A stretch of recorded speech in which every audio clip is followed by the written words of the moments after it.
بینەرانی عزیز ئەو کاتتان باش لە ناوەندی میدیای کوردستانی ئازادەوە لەگەڵتانین بۆ پێشکەشکردنی بەرنامەیەکی تایبەت لەسەر شۆڕشی ژینە. لە بەرنامەی ئەم جارەدا میوانداری زۆر بەڕێز مامۆستا عەبدولحەمید حوسێنی ناسراو بە مامۆستا سەپان کوردی دەکەم. مامۆستا سەپان کوردی ساڵانێکی زۆرە لە دەرەوەی وڵات و لە وڵاتی ئەڵمان دەژی و بەکاری نووسین و لێکۆڵینەوە و هەروەها چاودێرێکی سیاسیشە و ئەو ماوەیە لەسەر شۆڕشی ژینە هەڵوێستی زۆر باشی هەبوو. مامۆستاژیان زۆر زۆر بەخێر بێن و سەرسەر و سەرچاومان. سپاس دەکەم، زۆر سڵاو بۆ جەنابتان و بۆ هەموو بینەران. زۆر سپاس مامۆستاژیان. 2 مانگە کە ڕۆژهەڵاتی کوردستان و سەراسەری ئێران لە شۆڕشی ژینەدایە و ئێستا کەوتونێتە ناو مانگی سێهەمدا. ئێوە دەستپێکی ئەم شۆڕشە چۆن دەبینن لە دوای شەهیدبوونی شەهید ژینە ئەمینیەوە؟ لە ڕاستیدا یعنی بارودۆخی ئێران وای لێ هاتبوو وەکو ئەوەی کە ئەمبارێکی باڕوت هەبێت چاوەڕێی فەقەت ئەوەی بێت کە شخارتەیەکی لێدەن ئاگر بگرێ ئەوە بوو. یعنی نا حیزبەکان نە ئۆپۆزیسیۆنی ئێران هیچ کامێکیان بۆ شۆڕشە ئامادە نەبوون. بەڕاستیەکەدا چاوەڕێنی ئەوەش نەبوون کە شۆڕشێکی وا بێتەکایەوە، بەڵام بەهۆی ورەبەرزی و سەربەرزی کوردەوە، بەهۆی ئەوەی کە بەتایبەتی دەبێت نێوی خانە ڕۆژنامە نووسەر بێنین نیلوفەر حامدی کە وێنەی ژینای هێنا بڵاوی کردەوە، دەنجی ئەو شەهیدبوونەی بەرز کردەوە و بە خەڵکیشی ڕاگەیاند کە شەهید کراوە و بە هۆیەوە تەواوی کۆمەڵانی خەڵکی سەقز لە ناشتن و بە خاکسپاردەکردنی بیدا نەک ترسیان لێ نەنیشت و لە ماڵەدا نەنیشتن، بەڵکو زۆر بە سەربەرزانە هاتن سەر شەقام و کردیان بە شۆڕشێک کە سەراسەر ئێرانی گرتوێتەوە. لە ساڵانی ڕابردوودا ژمارەیەکی دیکە کچ لە ئێران لە سەراسەری ئێراندا بەدەست هێزەمنیەکاندا کوژران. چ جیاوازیەکە بوو لە نێوان شەهیدبوونی شەهید ژینە ئەمینی لەگەڵ کوشتنی ئەوان؟ بۆچی کوشتنی ژینە ئەمینی وەکو دەستپێک وەکو چەخماخی ئەم شۆڕشە لێدرا؟ لەبەر ئەوەی کە خەڵکی ساقز بەڕاستی هەموو هاتن سەر شەقام لە کوشتن و شەهیدکردنی کەسانی دیکەدا. ڕژیم توانی خەڵکەکە سەرکوت بکە و بنەماڵەی شەهیدەکان ناچار بکە کە بە شەو بە بێدەنجی شەهیدەکانیان بنێژن، بەڵام بنەماڵەی ژینا جوابی ڕژیمیان نەدایەوە و خەڵکی سەقزیش هەموو بە پشتیوانیەوە هاتن و زۆر بە ڕاشکاوی ئەو شەهیدەیان بە دایکی نیشتمان سپارد، بە خاکی کوردستانی پیرۆز سپارد و ئەوە بوو بەهۆی ئەوەی لە هەموو شارەکان دەنگ بەرز بکرێتەوە و ئێران سەراسەر بەدژ ڕژیم دەنگ بەرز کاتەوە بیکە بە شۆڕشێکی بڵێن بەربەری و سەراسەری کە ڕژیمە لەانکانێت بەتەنگ ئەوەی نازانێت چ بکە. یعنی ڕژیم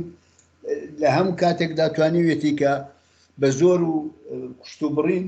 خەڵکەکە بێدەنگ بکە، بەڵام لەلایەن ئەوە دەبینی تۆ ماوەی 2 مانگ زیاترە بەرەومانجی سێ دەچێت ڕژیم نێتوانیەوە حتا شارۆشکەیەکی بچکۆڵەش بێدەنگ بکە و ئارامی بکاتەوە. خەڵک شەو ڕۆژ لەسەر شەقامن دەنگ بەرز دەکەنەوە و ڕۆژ بۆ ڕۆژ دوژمەکانیان خۆراگرانەتر دەبێت. ئەمستا چ شتێک وای کرد کە خەڵکی سەراسەری ئێران بۆ کوشتنی کچە کوردێک لە شارێکی بچوو وەکو سەقەز بڕژێنە سەر شەقامەکان؟ ئایا ئەوە تەنیا بە بڵێن وەکو بیانوویەک بوو بۆ ڕاپەڕینێکی جەماوەری یان نە کوردستان خۆی ئەو پتانسیێلی تێدا بوو کە ببێ بەدەستپێکی شۆڕشێکی سەراسەری؟ سەراسەری ئێران دوای ئەو 43 ساڵە لیان ڕوون بۆتەوە ئاشکرا بووە کە ئەوەی کە بەڕاستی دژ بەو ڕژیمەیە خەڵکی کووردە حیزبەکانی کوردستانن بە 43 ساڵە خۆڕاگری و بەربەرەکانی ئەو ڕژیمە دەکەن و کاتێک ئەو شۆڕشە لە کوردستانەوە چەخماقەکەی لێدرا و هاتەکایەوە خەڵک باوەڕی بەوەی بوو کە پشتیوانیان هەیە دەتوانێت ئەو پشتیوانە بەڕاستی پشتیوانی شۆڕشەکە بێت لە سەراسەری ئێران یارمەتیان بکە بۆی کە دەنجی خۆیان بە دنیا ڕابگەێنن و دیش بەو ڕژیمە دەنگ بەرزکەنەوە و بڵێن کازە ئێمە تۆمان ناوێت لێن ئێران تۆ دەبینی لە هەموو جگایەک فەقەت دەڵێن مەرگ بەر دیکتاتۆر، مەرگ بەر خامنەی، مەرگ بە جمهوری ئیسلامی. یعنی پێشتر ئەو شعارانە و پێشتر زۆرتر داوای بڵێن هێندێک ڕێفۆرمان دەکرد هێندێک چاکسازان دەکرد کە ئەوانەی دیێلان باوی نەماوەلانکان خەڵک لێبراو دەڵێ دەبێ حکوومەتە بڕوخە ئەو ڕژیمە بگۆڕدرێ ئەو ڕژیمان ڕژیمێکی دژە مرۆڤ کوژە دژ بە میلەتی ئێران هەیە دژ بە هەموو گەلانی ئێران هەیە و بە هەموو شێوەیەکیش ئەلانەکانە بۆی ناکرد جاران ئەگەر تەنانەت سپا ئەرتەش پۆلیس بۆ سەرکوتکردنی خەڵک زۆر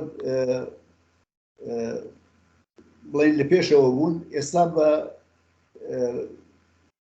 هۆیەکی کە شۆڕشەکە ترسی وە بەرناون دەترسێن کە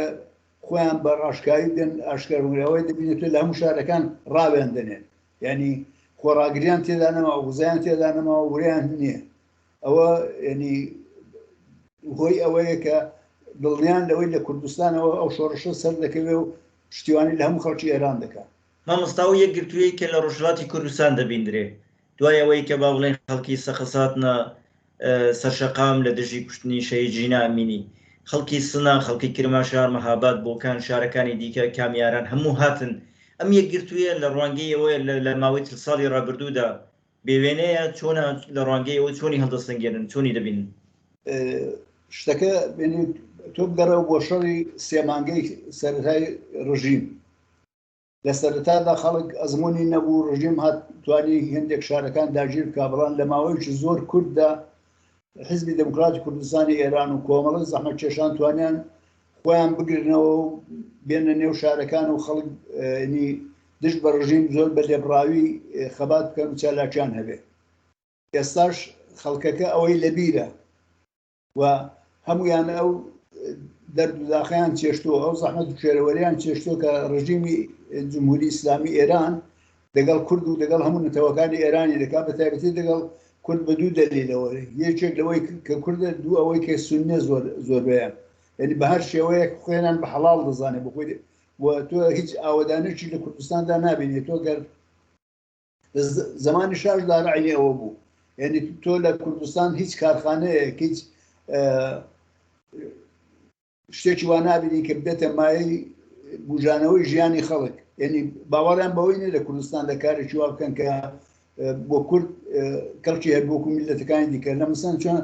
زەوبیعانی لە ئیسپان دانەوە لە کاتێکدا بەردەکان لە شارەکانی شاخەکانی کوردستانەوە دەبن بۆێ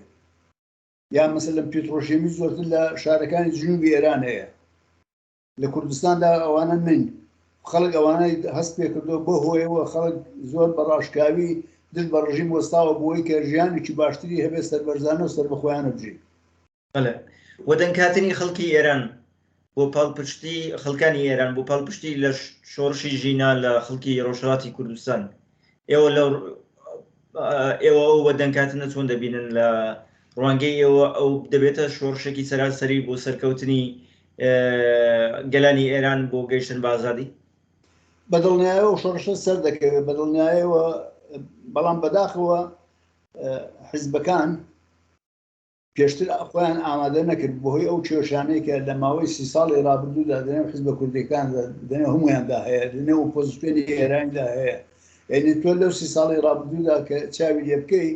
هیچێک لە حیزبەکانی ئۆپۆزیسیۆن بە شێوەیەکی تۆکمەیی یعنی بە شێوەیەکی زۆر بڵێن یەکڕێزی نانتوانیەوە بێنە مەیدان و دژ بە ڕژیمە کارێک بکەن کە ڕژیمە بگۆڕدرێ یعنی تەنانەت حتا لەسەر کاری تێڕۆسی ئەو ڕژیمە نەیانتوانێت لە سەر ئاستی جیهانی کارێکی وا بکەن کە دنیا دژ بە ڕژیمە دەنگ بەرزکاتەوە دژی بوەستێ بەڵام ئێستا بەهۆی ئەو شۆڕشەوە دەبینین لە پارلەمانی ئالمان ساعتونیەک باز لە شۆڕشی ژینا دەکرێت وەزیری دەرەوەی ئالمان دێ قسە دەکات دەڵێ من مەحسام من نیکام من محەممەد من ئەبولفەزل من چێم من چێنیم یعنی دەڵێ ئێمەش هەر ئەوانەی دژ بە ڕژیمە هێنی ئەوە زۆر گرینگە کە بەرپرسێکی باڵای دەوڵەتێکی وەکو ئالمان بێ لە پارلەمانی ئالمان ئەو قسانە بکات نەکرد ئەو وەکو وەزیری دەرەوە بەڵکو پارلەمانتارەکانی دیکەش حتا نۆبێل ڕۆتگن کە ئەندامی ئەنجومەنی ئاسایشی دەرەوەی ئالمانەیە و ئەندامێکی پایەبەرزی حیزبی سۆسیال دموکراتەکانە ئەویش بە عینی شت دەڵێت ئەوە ئەرچی ئێمەیە کە پشتیوانیتان لێ بکەین خۆراگری بکەن ورەتان بەرز بێ کۆڵ مەدەن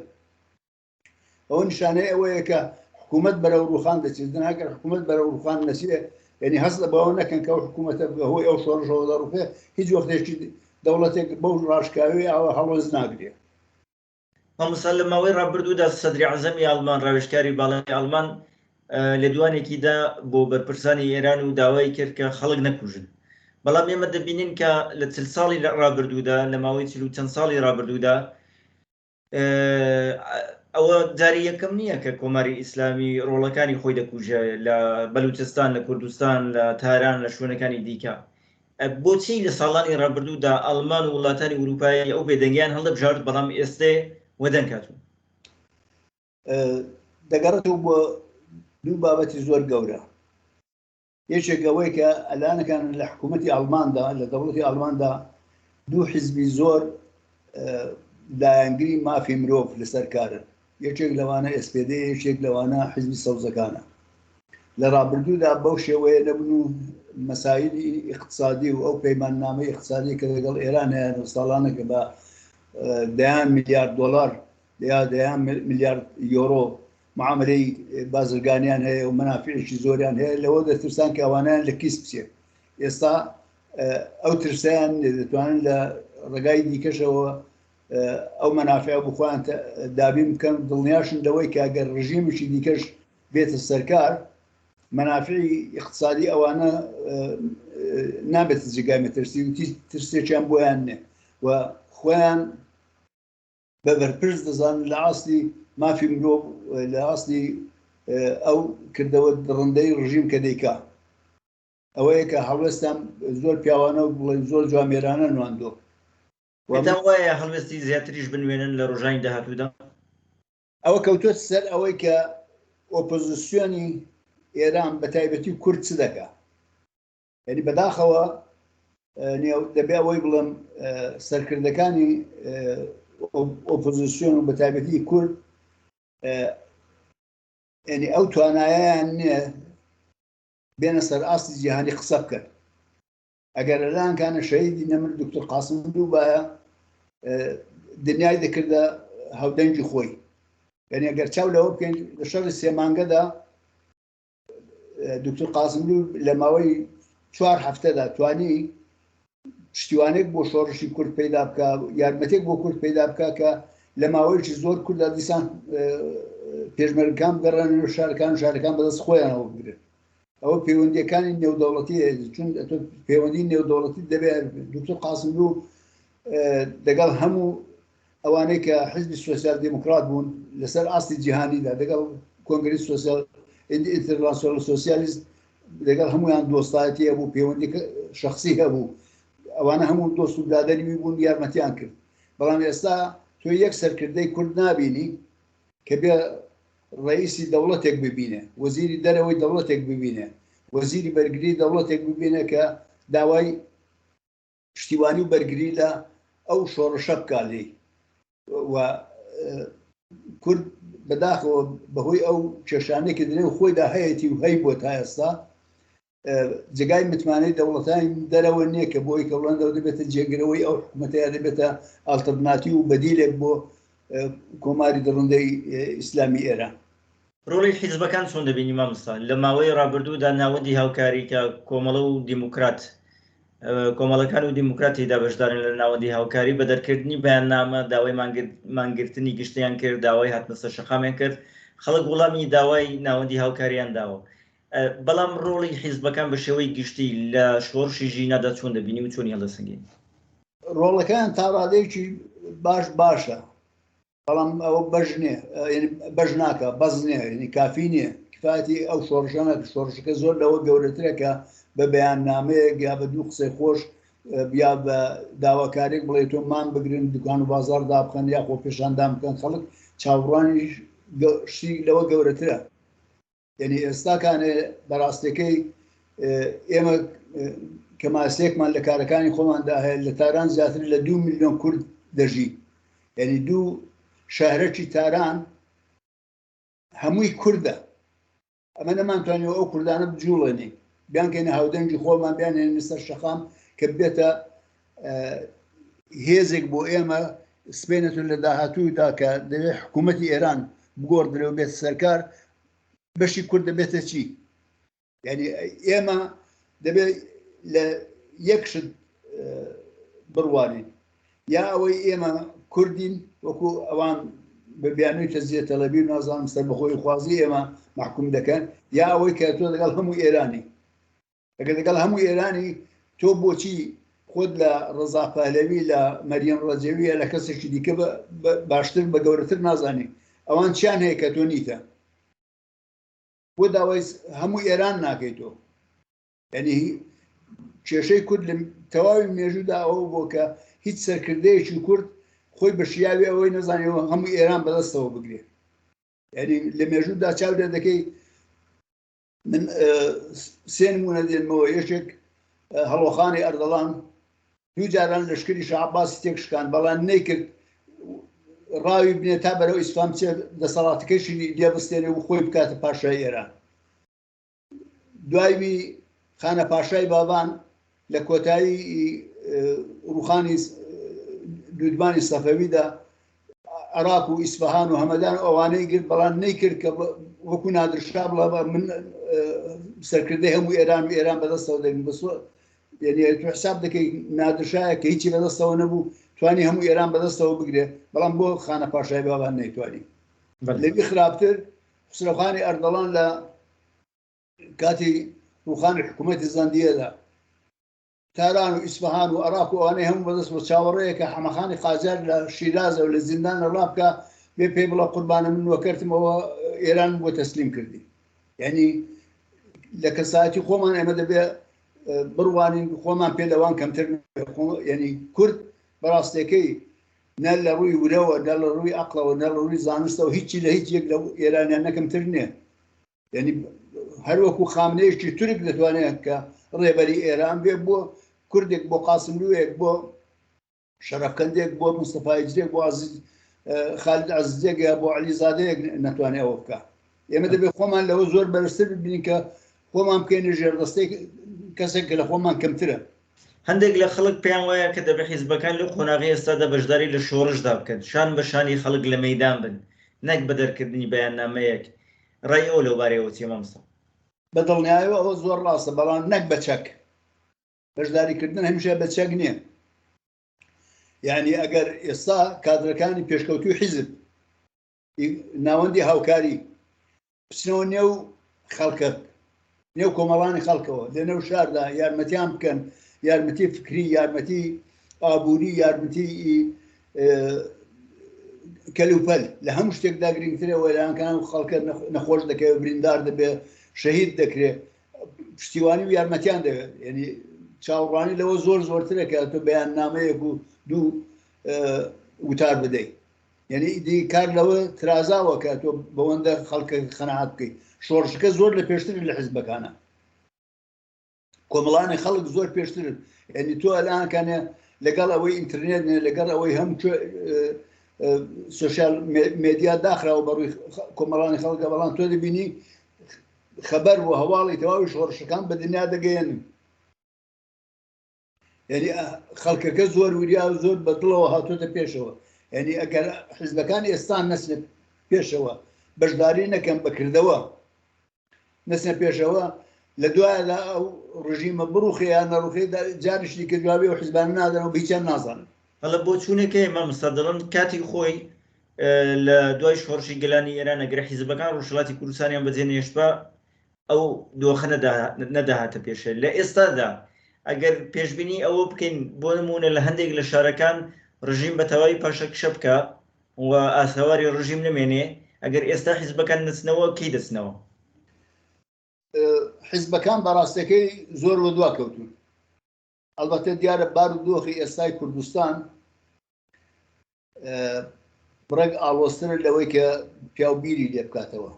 چون لەلایە کردووە ئەوان قەندیلیان بەجێ هێشتۆ، پێکاکا قەندیلی داگیر کردەوە. پێکاکا بەڕاشکاوی بەرگری یا پشتیوانی لە ڕژیمی ئێران دەکات، ڕژیم بە هەموو شێوەیە یارمەتی پێکاکا دەکات. لەلایەکی دیکەوە حیزبەکانی باشوور دەستیان بەسەر دەسەڵاتی حیزبەکانی ڕۆژهەڵاتدا داگرتووە. لەو ماوەیەدا یعنی هیچ جموجۆڵێکیانەوە لەگەڵ ئەوەش ڕژیم بە هەموو شێوەیەک زیاتر لەو ماوەیەدا زیاتر لە 450 کەس 500 کەسیان لەنێو خاکی باشووردا تێرۆر کردووە لە ئەندامانی حزبی دموکرات لە کۆمەڵە لە حزبی پاک لە هەر حزبێکی دیکەی کوردستان ئێران دیگری بەڵام ینی نەدەبووە بەڕاستەکەی قەندیل چۆڵ بکەن چۆڵکردنی قەندیل و هاتنە خوارد لە قەندیل ئەو کێشەیە دروست کردو کە تۆ لاکان بەڕاشکاوی ناتوانین بگەڕێەوە ئێستا ڕژیم تەواوی سلوودی بە هێزی خۆی تەنیوەیە تەنانەت بە هێلیکۆپتەر هێزی سوپا و ئەرتەش دەباتە سەر حدود لە سنووری سەردەشت و پیرانشار و مەهاباد و بانە و مەریوان ئەوانە دایناون پێتان وایە دۆخێکی لە شێوەی ڕۆژاوای کوردستان لە ڕۆژهەڵاتی کوردستان دۆخێکی لە شێوەی ڕۆژاوای کوردستان لە ڕۆژهەڵاتی کوردستان دووبارە بێتەوە پەکەکە لە شارەکانی ڕۆژهەڵاتی کوردستان دەسەڵات بگرێتە دەست بۆ جۆرێکی ئێوە باسی لێوە دەکەن خۆشبەختانە پێکاکە ئەو دەسەڵاتی لە نێو ڕۆژهەڵاتی کوردستاندا نییە خەڵکی کوردستان و ڕۆژهەڵات زۆر وریاتر و بەزیبترن یعنی زانایان زۆرترە و دڵنیاشن لەوەی کە حیزبێک یا دەسەڵاتێک کە لەگەڵ ڕژیمی دچی دڕندێ وەکو ئێران هاوکار بێ جێگای متمانە و پشتیوانی نییە قبوڵی ناکەن ئەوەی کە لە ڕۆژاوای کوردستان هاتوۆتەکایەوە دلیلێکی دیکەی سیاسی هەیە چون پێشتر پێکاکە لە ڕۆژاوای کوردستان بوونی هەبووە تەسیرێکی سیاسی و اقتصادی لە نێو منتەقەکەدا هەیە ئەوە لەگەڵ ڕۆژهەڵاتی کوردستاندا زۆر جیاوازە ئەلبەتە دروست هاتووە حیزبێکی بەنێوی پەژاک دروست کردەوە بڕێک بۆ کێشە دروستکردن و بەردەرەکانی بەڵام ئەو دەسەڵاتە سەر ناگرێت لە ڕۆژهەڵاتی کوردستان چون خەڵکەکە هەم وریاترن هەم بە ئاگاترن هەم زاناترن و دەشزانن چێ دۆستە و چێ دوژمنە بەڵێ پێشبینی ئەوە چییە بۆ داهاتوو ینی پێتان وایە کە ئەو شۆڕشە بە چه ئاقارێک دەڕۆ من دڵنیام ئەو شۆڕشە سەر دەکەوێت سەرکەوتوی دەبێت ئەو ڕژیمە دەڕوخێ بەڵام باشتر وایە ینی پێویست دەکاسن نەک باشتر وایە پێویست دەکات حیزبەکان ئەلانکان سیاسەتی خۆیان بگۆڕن بەرنامەی کاری خۆیان بگۆڕن یعنی من پێشنیارم ئەوەیە کە ئەلانەکانە هەیئەتێکی کوردی شاندێکی کوردی بەرەو ئوروپاوە ڕێکەوێت داوای دانیشتن لەگەڵ سەرانی حکوومەتی ئەو وڵاتانە بکە شەری پێناوێ یارمەتی ماڵی و پزیشکی و چەک و هەموو شتێکیان دەبێت لە وڵاتانە بوێ بۆ دەتوانن ئەو هەموو یارمەتی بۆ ئوکرانیا بکەن بە میلیارد پارەیان بۆ دەرێنن چەکیان بۆ دەرێنن ئەوانی شەڕێکی وەکو شەڕی ڕژیمی ئێران لەگەڵ میلەتی ئێرانیان بەسەردا هاتووە یعنی ئەو ئێستاش بە تایبەتی کە بەهۆی ئەوەیەوە کە ئێران پەیوەندی بە ڕووسەوە هەیە و موشەکی بۆ ناردو و بەهیاد و نازانم پەیباد و ئەوانەی بۆ ناردوون یارمەتی کردن لەوەی چەکەوە دژی ئێرانی زۆرترن یعنی زۆر زیاتر دژ بە ئێران و دەیانەوە ئێران بەڕاستەکەی لە ناو بچێ بەڵام دەبێت کورد بتوانێت خۆی بە ئەوروپا ڕابگەێنێ خۆی بە ئەوروپا بناسێنێ بڵێ کاکە من جێگرەوەی ئەو حکوومەتە ئەوەش بەرنامەمە زۆر باشەکەواتە پەیامیەوە بۆ خەڵکی ڕۆژهەڵاتی کوردستان چییە؟ پەیامی من بۆ خەڵکی ڕۆژهەڵاتی کوردستان ئەوەیە کە بەسەری بەرزەوە خۆڕاگر بن دڵنیابن لەوەیە کە ڕۆژی مەدەڕوخێ خوێنی ئەو شەیدانە بە فیڕۆ ناچێ و دڵنیاش بن لەوەی کە حیزبەکانیش بارچی خۆیان هەڵدەستن دێنە پێشەوە بەڵام لە پێش هەموو شتێکدا ینی دڵگەرم بن سەربەرز بن بە تێکۆشانی خۆیان ئەو شوێنانەی کە دەیگرن چۆڵی نەکەن بەجێ نەهێڵن نەکەوەی کە مەسەرەن ئەوڕۆ دەیگرێ شەو دەیگرێ بەیانی جێبێڵە یعنی وابێ کە هەمیشە کەسیان دەوێدا هەبێ مەقەڕی فەرمانداری بێ شارەداری بێ جێگای کۆمیتە بێ یا بانک بێ هەرچێکی کە دەیگرن کەسیان تێدا هەبێ بمێنێتەوە کە دوای نێنەوە سەری یعنی ئەوە دەبێتە هۆی ئەوەی کە ئەوانی دی بە تەواوی بتوانن وە دەریان بێن یعنی داگیرکرد بۆ دەرەوە ڕاونانیان بێت مامۆستا عەبدولحەمید حوسێنی ناسراو بە مامۆستا سەپان کوردی زۆر سپاس دەکەم بۆ بەشداری لەو بەرنامەیەدا. مەمنون کاکە، زۆر سپاس بۆ ئێوەش، شێش خۆش و سەربەرزی و سەرکەوتن بۆ هەموو نەتەوەی ئێران. زۆر سپاس.